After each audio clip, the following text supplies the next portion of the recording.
This is Valley News Live at noon.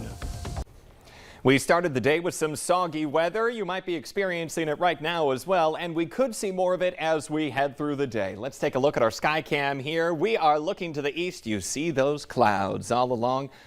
Kind of a perfect moody, gloomy day, if that's what you're into. We want to get a check of your forecast now, though, with meteorologist Lisa Green, who is tracking the radar with what's coming. Good afternoon, Lisa. Good afternoon. Yeah, great day to just stay inside, maybe read a book or watch some movies. It's just really looking like a good day for that because, well, we're looking at rain chances continuing as the day goes on. So we're really not going to be getting rid of these rain chances. You can see that on our radar and satellite map, we do have big breaks in between. And there are even some areas where we've got some sunshine breaking through.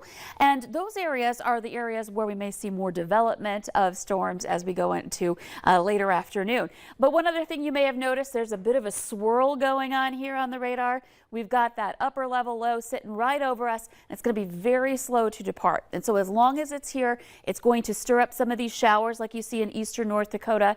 And we're still getting some thunderstorms over here into places like Clearwater County from the Bagley area back down toward Itasca and Bemidji. This is about to move toward you. There's some lightning, there's some downpours with that. And up toward Clearbrook and beyond, we're seeing some more of that substantial rain.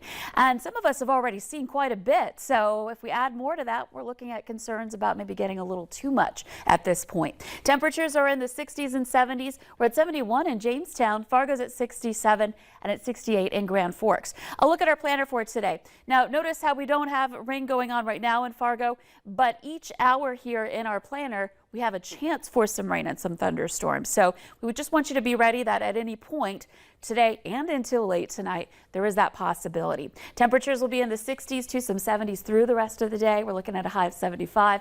We're going to talk more about the rain chances, how much more we can expect to see, and when that will end, when we'll start to see more sunshine coming our way, all in just a couple of minutes. All right, Lisa, thank you this afternoon. We are now learning new information on what caused an apartment fire that left people without a home. Authorities are now saying a dog jumping up on the counter led to a domino effect that started the fire. It happened yesterday morning in the 600 block of First Avenue Northwest in Dilworth. The sheriff's department says a dog jumped up on a knocked over a toaster that was cooking food, which then turned on the stove and burned what was sitting on top of it.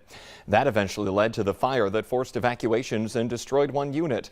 The dog was treated for smoke inhalation but is okay. No one was seriously hurt. We also know more about a large police presence in South Fargo from yesterday evening. Police now say they got a call about an unresponsive woman in the 2600 block of Pacific Drive South around 6:30. They're saying that a woman has died and police are investigating it as a possible overdose. The investigation continues as authorities wait for that toxicology report. One person is recovering and 2 people are in custody after a stabbing in the 3400 block of 13th Avenue South last night. Police say officers chased down the 2 suspects. Now, the extent of the victim's injuries is unknown at this time. Police continue to investigate the circumstances that led up to that stabbing.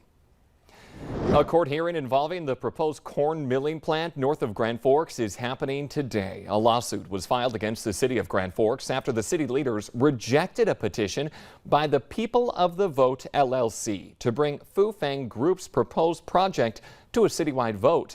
Last year, the Chinese food company purchased a 370-acre plot of land just outside of Grand Forks. A petition citing various technical and legal issues had nearly 5,000 valid signatures, but the city said the petition is an administrative matter, not something that's up for a public vote. The plant's close proximity to the Air Force Base has prompted lawmakers to now call for a federal review of that land deal. Valley News Team's Aaron Walling is at today's hearings. We'll have more on this story tonight and on that free VNL News app. One of former President Donald Trump's top executives admitted to a judge today he evaded paying taxes on the big perks that he took home working at the Trump Organization. Michael George has the details and what it could mean for the former president. Donald Trump's chief financial officer, Alan Weisselberg, pleaded guilty Thursday to multiple counts of fraud and tax evasion. The 75-year-old is accused of receiving more than $1.7 million in off-the-books pay from the Trump Organization. As part of the plea deal, Weisselberg is expected to testify about illegal practices within the Trump Organization and potentially serve as a witness in a trial this fall. Prosecutors allege top Trump Org executives have been receiving untaxed benefits for 15 years. So far, Weisselberg is the only person to face criminal charges in the Manhattan DA's investigation into the company. Weisselberg has long been considered one of Trump's most loyal associates. The judge agreed to sentence him to 5 months in jail at Rikers and ordered him to pay nearly $2 million in restitution. His attorney claims the charges are politically motivated, and Trump denies his company committed any crimes. Michael George, CBS News, New York. While Weisselberg is now required to testify at the upcoming trial facing the Trump Organization, the former president himself has not been charged in that case, and Weisselberg is not obligated to cooperate with the district attorney's broader investigation of Trump.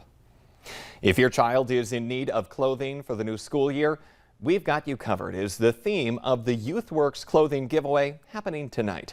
The event provides free back-to-school clothing to middle, high school and college-age students in need. It's happening at Dakota High School from 5 to 8. You'll get 2 bags that you can fill with whatever clothes you need, and again, it's all free.